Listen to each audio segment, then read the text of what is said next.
Alt season की update के लिए आप लोगों का बहुत बहुत वेलकम है। इस पूरी वीडियो में हम ऑल्ट सीजन को कवर करने की कोशिश करेंगे एंड विल सी कि क्या लग रहा है इथेरियम का सीन क्या है, इथेरियम उठेगा कि नहीं, और इथेरियम उठेगा तो फिर ऑल्ट्स उठेंगे कि नहीं, कि मीम सीजन ही आता रहेगा। तो इन सवालों के जवाब मैं आपको दूंगा। वीडियो में बने रहिएगा एंड तक और चैनल को सब्सक्राइब करिएगा, टेलीग्राम ज्वाइन करिएगा। Let's get right into the video. आज कोई भी और बात नहीं करेंगे, डायरेक्टली चलते हैं। तो दो हफ्ते पहले मैंने दिसंबर 23 2024 यानी 4 हफ्ते हो गए ऑलमोस्ट, तो अब सोच रहा हूँ इसका एक अपडेट आप लोगों को दे ही देता हूँ। तो इस अपडेट में आप लोगों को मैं दिखाता हूँ कि इस पूरी वीडियो में मैंने आपको इथेरियम बिटकॉइन के पेयर में पूरा एनालिसिस करके समझाया था कि जनवरी से लेकर मार्च या फेब के अराउंड का टाइम होता है जब इथेरियम आउट परफॉर्म करना स्टार्ट करता है बॉटम बना के। सो उस समय मेरा दिसंबर में ये वीडियो बनाने का मकसद ही ये था कि आपको ये अवेयरनेस में हो जाए कि अभी भी आपको रुकना है 1-2 महीने। ठीक, अब जनवरी का एंड आने वाला है।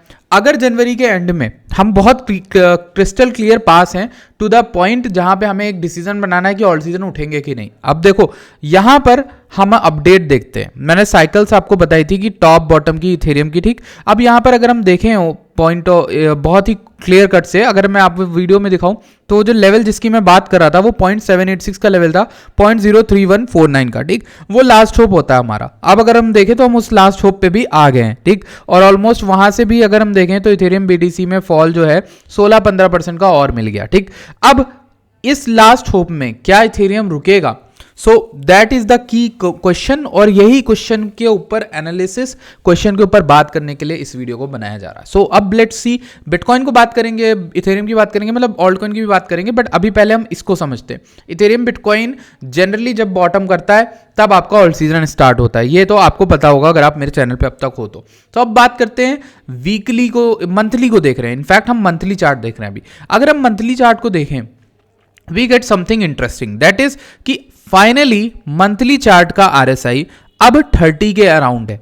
चूंकि 30 से पहले आरएसआई में लोग पागल होके ये बोल रहे हैं कि अरे भाई आरएसआई ओवरसोल्ड है, अरे ओवरसोल्ड है, बट ऐसा ओवरसोल्ड था नहीं, एग्जैक्टली ओवरसोल्ड नहीं था। अब ये एक्चुअली एंटर कर रहा ओवरसोल्ड टेरिटरी में, और वो भी मंथली टाइम फ्रेम में। ये एक इंटरेस्टिंग बात है। दूसरी चीज, लास्ट टाइम जब ये ओवरबॉट गया था ना तो उस समय ऑल्ट सीजन था। तो क्या जब ये एकदम ओवरसोल्ड हो गया है तो क्या पता ऑल्ट सीजन स्टार्ट हो रहा, उस समय ऑल्ट सीजन एंड हुआ था, ये बात समझना। ठीक, अब अगर मैं इसको आपको वीकली में लेके चलूं, जब मैं इस चार्ट को वीकली में कर देता हूं तो मुझे बहुत ही हफ्तों से, चाहे आप देख लो, मैंने पहले भी बात आपसे मेंशन करी थी कि जब से इथेरियम 0.05 से गिरना स्टार्ट किया है तब से इथेरियम सिर्फ और सिर्फ बुलिश डाइवर्जेंस ही बना रहा है। यहां पे एक बुलिश डाइवर्जेंस बनाया था बट उसका प्ले आउट ही नहीं हुआ, मतलब वो बाउंस मिला ही नहीं हमें। उसके बाद फिर से इसने बुलिश डाइवर्जेंस बनानी स्टार्ट कर दी। तो कोई भी एसेट इतना ज्यादा नहीं गिर सकता with clear cut bullish divergence, वो भी वीकली और मंथली के। तो ये तो पक्का है कि इथेरियम अभी भी, मैं होप नहीं लूज करूंगा अपनी, मैं ये अभी भी बोलूंगा कि इथेरियम अपना हाई बनाएगा इस साइकिल में, और इथेरियम का टाइम आना बाकी है। जितना लोग हेट कर रहे हैं अभी रिसेंट में, कल परसों तो ऐसा हुआ है कि लोगों ने अपने जो नाम के आगे, जैसे मेरा ट्विटर का नाम है asif.eth, तो लोग अपने नाम के आगे से .eth हटा रहे हैं, जितने भी लोग इथेरियम के मैक्सी थे। तो ये एक अच्छी चीज है, मतलब लोग जा रहे हैं इथेरियम को बेच करके, जो लॉन्ग टर्म होल्डर हैं। और आप क्लियर कर देखो इथेरियम बिटकॉइन के बेयर में ऑलमोस्ट बॉटम आउट लग रहा है। मुझे लगता है ये सबसे बेहतर टाइम था, दिसंबर, अक्टूबर, सितंबर। पिछले अगर 6 महीने से तुमने इथेरियम नहीं बाय किया है तो फिर बहुत बड़ी गलती होगी, क्योंकि अगले 6 महीने इथेरियम के लिए बहुत बेटर होंगे। ये मेरी एनालिसिस कहती, मेरा पर्सनल व्यू कहता है। ठीक, नहीं उठा तो फिर मेरा अपना लॉस होगा ना यार, फिर यही इशू है। मैं तो एनालिसिस शेयर करने आता हूं, मेरा व्यू यही है कि इथेरियम अगले 6 महीने में बहुत बेहतर परफॉर्म करने वाला है। ठीक है, बिटकॉइन और सोलाना इन सब के कंपैरिजन में। ठीक, सोलाना पे मीम सीजन आ रहा है, ठीक, कोई बात नहीं, सोलाना वॉल्यूम ले गया, कोई बात नहीं, लेकिन इशू ये है ना कि यूटिलिटी टोकन लोग इथेरियम पे ही बनाते हैं। चाहे आप जितना भी देख लो, सोलाना में मैंने आप लोगों को कुछ हफ्तों पहले, मंथली पहले भी मैंने आपको बताया था कि सोलाना में ये बॉटम आउट बन रहा था, लेकिन हटाओ, इसको हटा दो, इसकी बात नहीं करते। हमें मेन जो बात करनी वो इसकी करनी है। ठीक, सो लेट्स सी कि इथेरियम में हम इथेरियम के चार्ट को देखते हैं इन शॉर्टर टाइम फ्रेम। सो ये लास्ट टाइम जब डंप आ रहा था तो मैंने एक लॉन्ग टाइप की कॉल दी थी, अच्छी चल रही है, अभी तो पंप ही है, अभी तो हम पंप में ही हैं आई थिंक, यस हम पंप में हैं, और हमने ऑलमोस्ट पंप करके 3500 तक गए थे। ये वाली लॉन्ग इथेरियम की चल रही।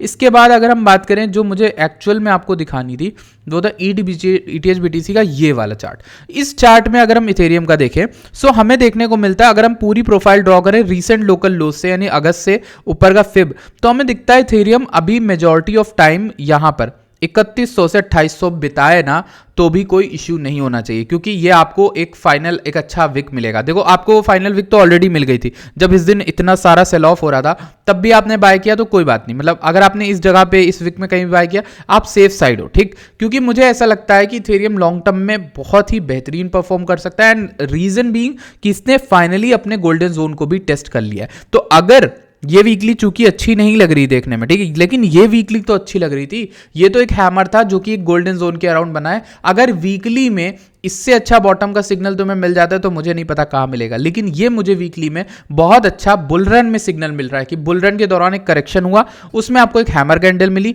विद आपको 0.5 का रिट्रेसमेंट टच भी मिला। 0.5 के ऊपर वीकली क्लोजिंग्स भी हो रही हैं। मतलब हफ्ते की क्लोजिंग देखो ना तो कोई भी हफ्ते की क्लोजिंग 3200 से नीचे हुई ही नहीं है। 3200 ऐसा लेवल है जो होल्ड कर रहा है अभी तक, ठीक है। अभी हम 3298 है। अगर 3200 हमने वीकली में लूज करना स्टार्ट किया तब कुछ खतरा हो सकता है और हम 2800 आ सकते हैं। तो तुम्हारी कोई भी पोजीशन अगर ओपन है तो उसको इस तरह से सेफ गार्ड करो कि तुम्हारा 2800 जाने पे लिक्विडेशन ना हो, ठीक। और मैक्स टू मैक्स 2800 इसलिए भी है क्योंकि वो इस सपोर्ट को भी कवर कर लेगा जो ये सपोर्ट बना हुआ है, ठीक। इसलिए मैं ये कह रहा हूं। अब दूसरी चीज, अब बुलिश केस की बात करते हैं तो हो गया मैक्स डाउनफॉल, और मैं मैक्स डाउनफॉल इसलिए बता देता हूं पहले ताकि लोगों का डर खत्म हो जाए। अब तो आपको पता है वर्स्ट से वर्स्ट क्या होगा। अब मैं आपको बुलिश और बेहतरीन चीजें बताता हूं। पहली चीज बुलिशनेस में, जब हम फर्स्ट टाइम यहां पर आए थे मार्च 2024 में, तो हमने यहाँ पर RSI का 85 बनाया। उसके बाद हमने एक बेरिश डाइवर्जेंस बनाई थी यहाँ पर 3962। दोबारा जब टेस्ट किया हम नीचे गिर गए, ठीक, नीचे गिर गए। बेरिश डाइवर्जेंस बना के वो गिर गए, ऑलमोस्ट हम 39 गए। उसके बाद ETH जो है बॉटम आउट हो गया, और बॉटम आउट इसने यहां पे भी किया था। तो ETH का 40 का RSI लेवल बहुत इंपॉर्टेंट रहा है। अब रीसेंट डेज में जब इसने रैली करी तो RSI उतना ऊपर गया ही नहीं था और अभी भी हेल्दी मूवमेंट में है। अगर मैं आपको ट्रेंड लाइन भी बना के दिखाऊं तो ये एक प्यारी सी ट्रेंड लाइन है भाई, ठीक। इसका कलर मैं चेंज कर दूं तुमको समझ में आ जाए, शायद ब्लैक कलर में, तो तुम्हें समझ में आएगा कि भाई एक प्यारी सी ट्रेंड लाइन है जिसको अभी भी ETH होल्ड कर रहा है वीकली में, ठीक है। और वीकली में होल्ड कर रहा है मींस RSI तो यही सिग्नल कर रहा है कि अभी आप ट्रेंड में ही है और ये ऊपर जा सकता है। सो मोस्ट लाइकली जो मेरा टारगेट ETH में रहने वाला है मैं आपको दिखाता हूँ। ETH का इंडेक्स चार्ट होगा मेरे पास, एंड उस चार्ट को मैं आपको दिखाता हूँ। ये रहा वो चार्ट, ठीक।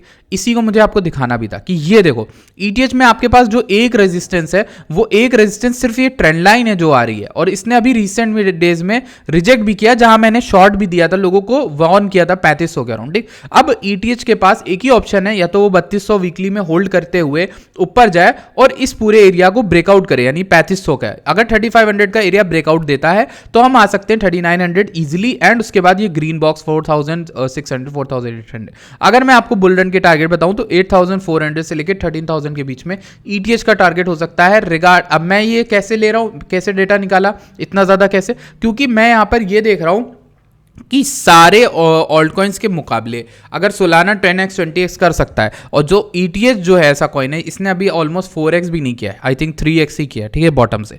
तो ये एक ऐसा कॉइन है जिसकी पूरी की पूरी अभी रैली बाकी है, अभी इसने मैक्स रैली की ही नहीं। तो अगर बिटकॉइन ने 5x किया तो ETH को इस साइकिल 10x करना ही चाहिए था, और अगर 10x हम इस बॉटम से $1000 से भी लें तो हमें एटलीस्ट $9000-8000 का टारगेट मिलता है। ये एक कॉमन सेंस माइंड बता रहा है, सप्लाई अप्लाई सब कुछ सोच के, सब कुछ देख के, ठीक। इसलिए मैं वो कॉमन सेट जो माइंडसेट है वो मेरा यही कह रहा है कि भाई इथेरियम में 8000 से 13000 आएगा, और मेरी थीसिस को कोई भी चीज़ बेरिश नहीं करेगी जब तक हम 2800 को भी ना लूज करने लग जाए, तब तक बेरिश नहीं है। एंड उसके पीछे एक और रीजन तुम्हें समझा देता हूं क्यों, कि एक और रीजन है हमारे पास, and that reason is this bigger trend line. और ये ट्रेंड लाइन मैंने अभी रिसेंट के डेज में ही बताई थी, और एक ऐसी ब्यूटीफुल चीज है ना जहां मैंने अपने चैनल पे तो एटलीस्ट सबको बाइंग कराई है। जितनी बार इस ट्रेंड लाइन पे आए हम, इस ट्रेंड लाइन पे जितनी बार आए हैं मैंने बाइंग कराई है मल्टीपल टाइम, और इसके प्रूफ्स मेरे ट्विटर पे तुम्हें मिल जाएंगे, मेरे यूट्यूब वीडियोस में मिल जाएंगे, ठीक। अब तो हमने इथेरियम की बात कर ली। अब अच्छा इथेरियम उठेगा तो कौन से ऐसे कॉइन है जिन पे हम फोकस कर सकते हैं। अब इथेरियम अगर उठता है तो हम वीकली ट्रेंड लाइन में अगर देखें तो मैंने आपको बहुत पहले ZK का मेंशन किया था, मुझे लगा नहीं था कि ये 14 सेंट्स आएगा, बट इसने 14 सेंट्स का लग रहा है कि इस हफ्ते ही 14 सेंट्स को टच भी किया, और ये देख रहे हो किस तरह से सपोर्ट है। तो ZK एक ऐसा कॉइन होगा जो मुझे लगता है कि इसने फाइनली अपना रिवर्सल भी कर दिया, अपना रीटेस्ट भी दे दिया, और ये अपनी अच्छी खासी पंप लेने को तैयार लग रहा है मेरे ख्याल से, मुझे जो लग रहा है, ठीक। तो अगर ये पंप कर सकता है, ये ZK कर सकता है, इसी के साथ आपको ENA भी दिखेगा। ENA में जो अनलॉक है वो इतना कंसर्निंग नहीं है, कुछ लोग डर रहे हैं। ये देखो इसमें एक खतरनाक चीज हुई है, वो है कि सपोर्ट को ही इसने फ्लिप करके रेजिस्टेंस बन गया, और लेकिन हैमर कैंडल बनाई, ये बुलिशनेस है। तो अगर अब इसने पूरी एक लिक्विडिटी स्वीप टाइप का स्ट्रक्चर बना के इसके ऊपर आता है 91 सेंट्स के ऊपर और क्लोज करके इस तरीके से भागता है, तो बहुत बुलिश हो जाएगा, ठीक। सो अभी आपको देखना क्या है, इस वीक की क्लोजिंग 95 सेंट्स के ऊपर एटलीस्ट हो जाए। अभी हम 91 92 तो चल ही रहे हैं, तो आराम से कर सकता है, ठीक है। अभी इथेरियम में सबसे बेस्ट जो बेट है वो ENA, इसलिए भी बोल रहा हूं क्योंकि ENA को लोग यहां पर एक्यूमुलेट करेंगे। Donald Trump specifically World Liberty Finance buy कर रहा है, ठीक। अब उसकी बात कर ही रहे हैं तो चेनलिंक को भी देख लेते हो। चेनलिंक को भी डोनाल्ड ट्रंप की जो वर्ल्ड लिबर्टी फाइनेंस है उसने भी बहुत ज्यादा बाय किया हुआ। अगर हम उसको भी वीकली में देखें चेनलिंक को, सो हमें ये एक पुराना रेजिस्टेंस मिलता है, लेकिन अगर हम इसको और दूर से देखें तो हमें एक ये एरिया भी मिलता है, ये एरिया भी मिलता है। So let's just mark it down. अगर हम मंथली टाइम फ्रेम में भी जाते हैं, लेट्स सी आपको दिखाता हूँ मंथली टाइम फ्रेम में, और ये इजी हो जाती हैं चीज़ें।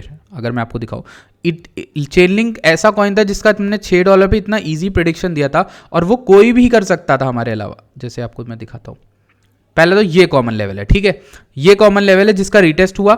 दूसरा लेवल ये मान लो, तो जोन बना लो, एक जोन तुम्हारे पास दिख गया। वीकली के इंपॉर्टेंट लेवल है $19 से $18 के बीच में, और चेनलिंक ने रिटेस्ट भी किया, मतलब ये ऊपर गया भाई साहब, ऊपर गए, and then it came down इस जोन में, और अभी ये पंप कर रहा है। तो मेरे ख्याल से ये दोबारा से हाइस तो मिनिमम आराम से जाने वाला है चेनलिंक।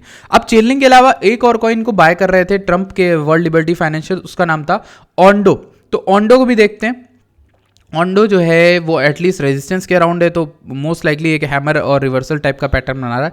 अगर ये क्लोज कर देता है 1.2 के नीचे तो फिर यहाँ पर दिक्कत है, बट ऑन्डो को वर्ल्ड लिबर्टी फाइनेंस देख रही है तो इसको देखना जरूरी हो सकता है हमारे लिए, ठीक। अगर ऑन्डो के अलावा बात करें तो चेनलिंक बाय किया, ये बाय किया, और अगर हम देख सकते हैं तो ट्रंप का जो ऑफिशियल है वो भी एक अच्छा टोकन मुझे लग रहा है, मैं अगर बताऊँ आपको, ठीक। क्यों बता रहा हूँ, क्योंकि भाई ट्रंप में ना ये टॉप बनाया 74, अभी आपको 40 पे मिल रहा है, और ये है ऑफिशियल, ये चीज़ कोई बदल नहीं सकता कि ऑफिशियल टोकन है, और ऑफिशियल टोकन्स जो होते हैं वो एक्चुअल में जेन्युइनिटी रखते हैं, ठीक है। अब ट्रंप की तो है, कहने को आप जो भी कह लो, लेकिन ये ट्रंप का एक्चुअल टोकन है तो फिर आप इसको मिस नहीं कर सकते, ठीक। आर्बिट्रम की बात करें तो इसमें एक इशू है कि इसकी सप्लाई अनलॉक होती रहती, तो वो सब चीज़ों के मैं इस चक्कर की वजह से नहीं दे रहा, इसको ना बता रहा हूँ किसी को भी।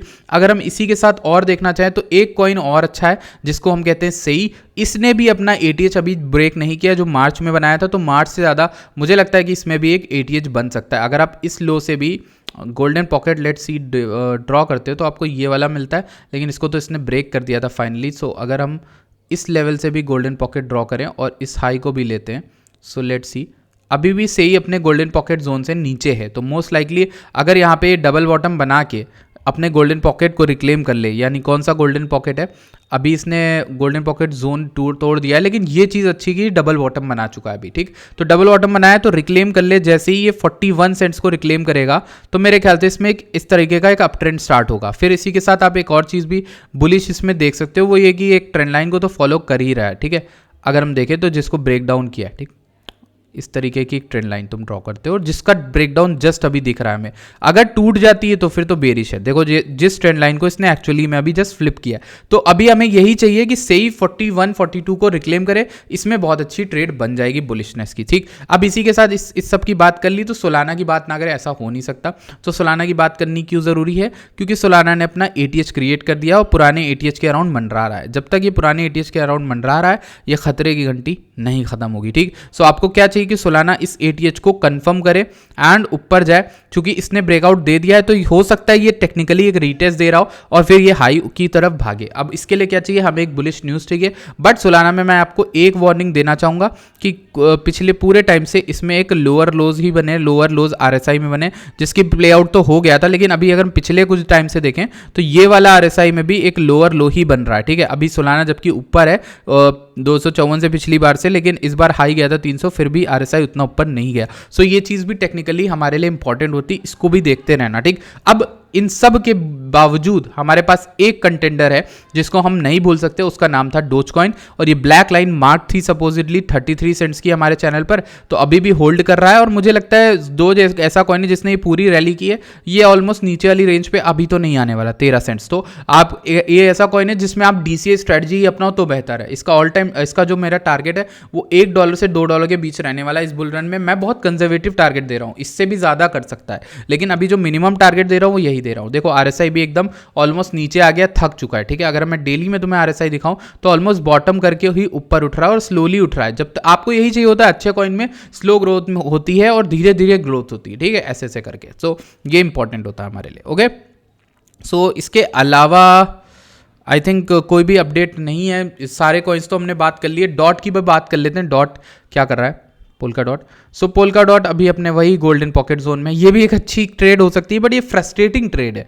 फ्रस्ट्रेटिंग ट्रेड मीन्स कि हिल नहीं रहा है यहाँ से, 1-2 हफ्ते, 3 हफ्ते हो गए, 3-4 हफ्ते हो गए इनफैक्ट, ठीक है, यहाँ पे आए हुए। तो ऑलमोस्ट ये दिसंबर के स्टार्टिंग में यहाँ पे आया था और तब से अभी 1-1.5 महीना होने वाला है, ये डॉट ने कुछ भी खास किया नहीं। सो मोस्ट लाइकली ये गोल्डन पॉकेट से एक अच्छी ट्रेड तो बन सकती है। मैं ये कहूँगा कि हाँ, ट्रेड तो बन सकती है, बट ये कब उठेगा कब नहीं उठेगा टाइम ले रहा है, ठीक है। स्लो है, गेनर है, लेकिन हाँ ये ऐसा है कि स्लो गेनर है, इसलिए इसमें रिस्क भी कम होता है, इसमें अच्छा खासा मोमेंटम आप पकड़ सकते हो। सो ये थी वीडियो। आपने चैनल को सब्सक्राइब नहीं किया तो कर लेना, और टेलीग्राम ज्वाइन करना, डिस्क्रिप्शन में आपको लिंक मिलेगी।